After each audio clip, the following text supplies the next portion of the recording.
18 number प्रश्न पर ध्यान दीजिए। 18 नंबर में है कि अमन ने एक धुलाई मशीन 1 अप्रैल 2010 को नमन ब्रदर्स से किराया क्रय पद्धति पर खरीदी, जिसका रोकड़ मूल्य है 22,000 रुपया था। सुपुर्दगी पर 5,000 दिया, उसके 2 महीना बाद 5,000, उसके 4 महीना बाद, देखिए यहाँ पर सीधे 4 महीना नहीं कहा है बात, उसके 4 महीना बाद, जब उसके 4 महीना बाद कह रहा था तो बीच का गैप ऑलरेडी क्लियर कर रहा है आपको। 17 नंबर सवाल में 2 किस्तों के बीच का गैप क्लियर नहीं था कि क्या महीना का गैप है, इसीलिए उसमें घटा घटा के टाइम पीरियड निकालते थे ना, लेकिन इसमें क्लियर कहा हुआ है।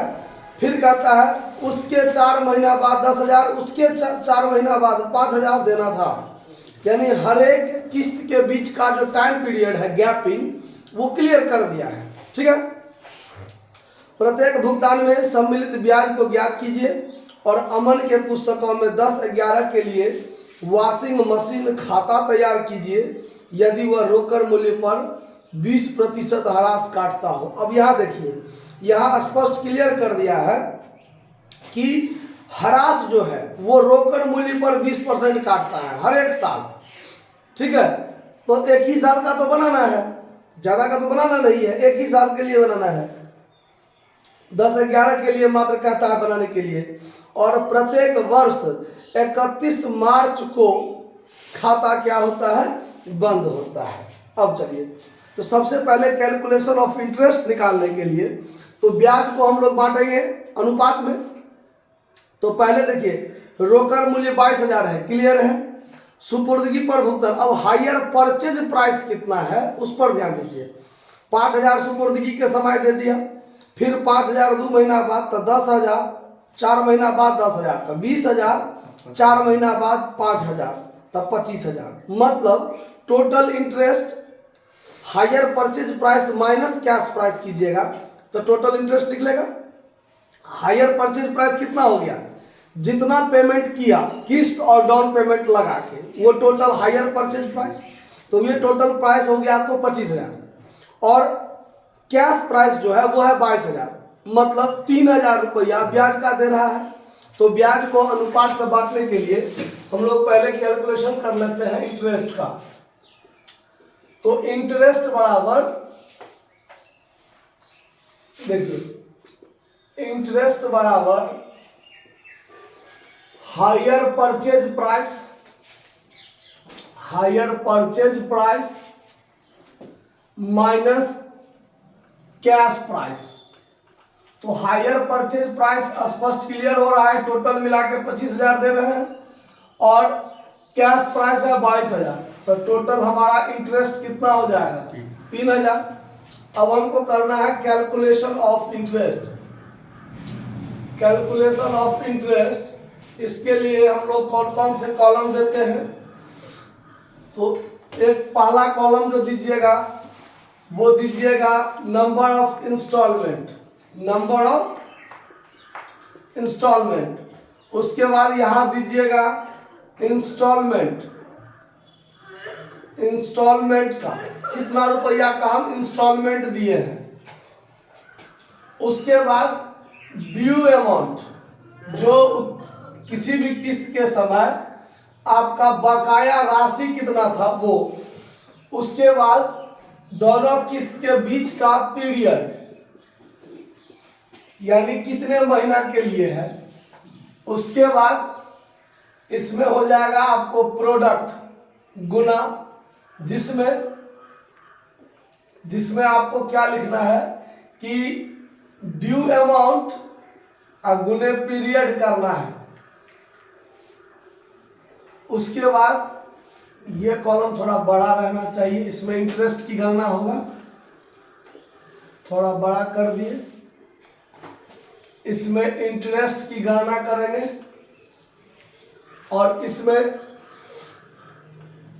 इंस्टॉलमेंट माइनस इंटरेस्ट बराबर कैश प्राइस।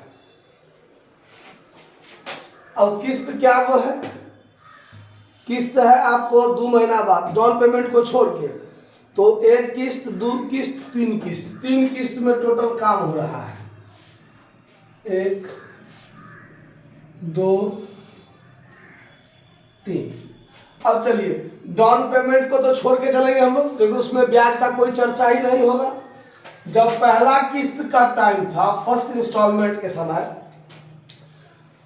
टोटल देखिए, टोटल चुका रहे हैं 25,000, जिसमें 5,000 डाउन पेमेंट दिए।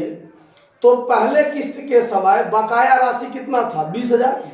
तो बकाया इंस्टॉलमेंट जब हम 5,000 का दिए थे, फर्स्ट इंस्टॉलमेंट 5,000 का जब दिए थे, डाउन पेमेंट के 2 महीना के बाद 5,000 का किस्त दिए थे, उस समय में हमारा ड्यू अमाउंट टोटल कितना बाकी था?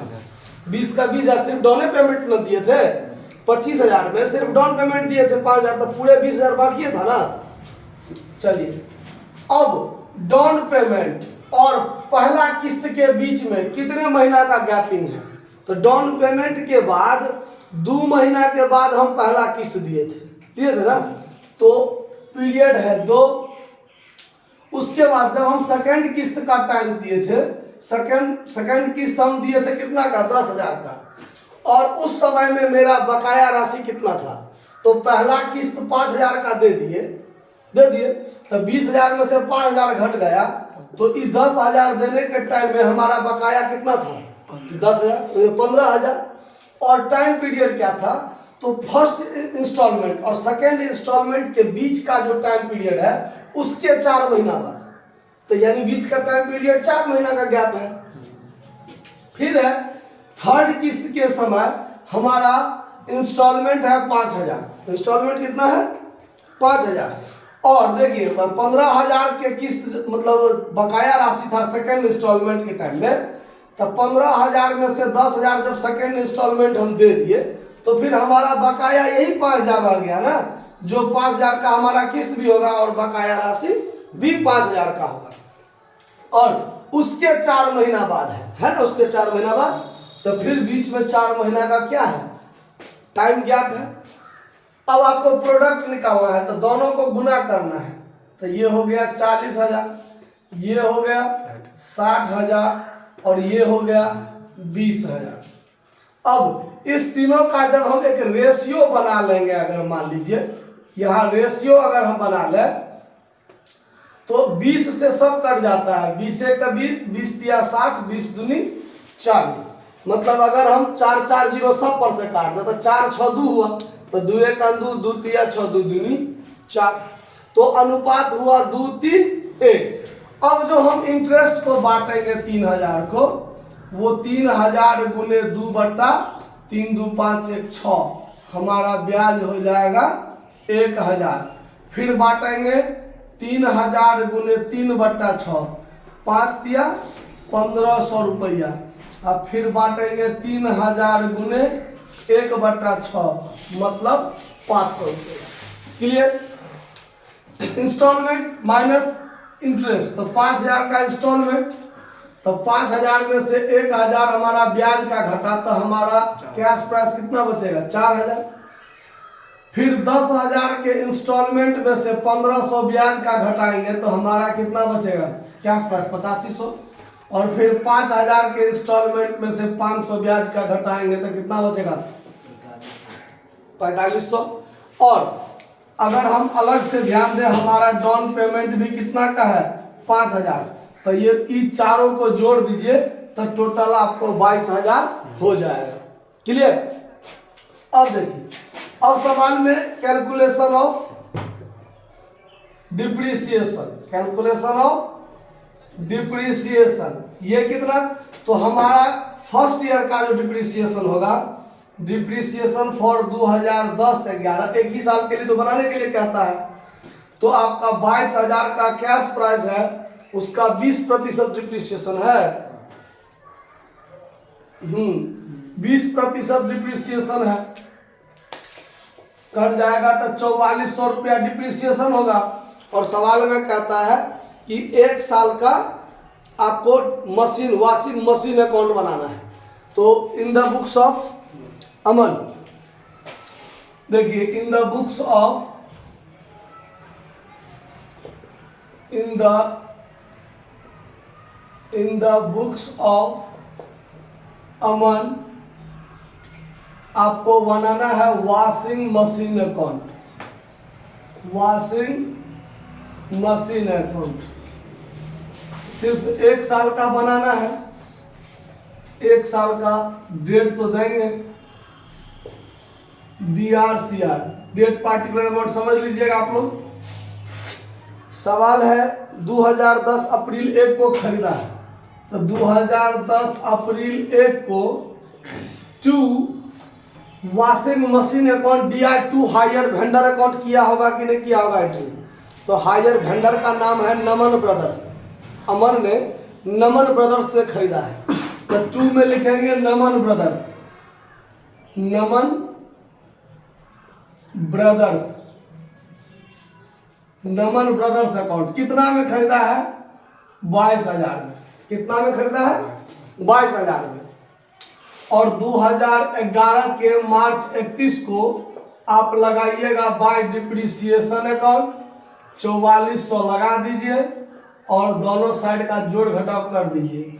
तो 22,000, 22,000, 4400 घटा दीजिए, जो बचेगा बाय बैलेंस CD, तो 17,600 बचेगा। 17 4 21 22, तो ये 17,600 अगले साल 2011 अप्रैल 1 को टू बैलेंस BD करके छोड़ देंगे, क्योंकि सवाल में तो एक ही वर्ष के लिए बनाने के लिए कहता है। हो गया ना? तो सवाल बस खत्म हो गया आपका। एक ही चीज कहता था बनाने के लिए, ज्यादा कुछ कहता तो और बनाते। नोट कर लीजिए। धन्यवाद।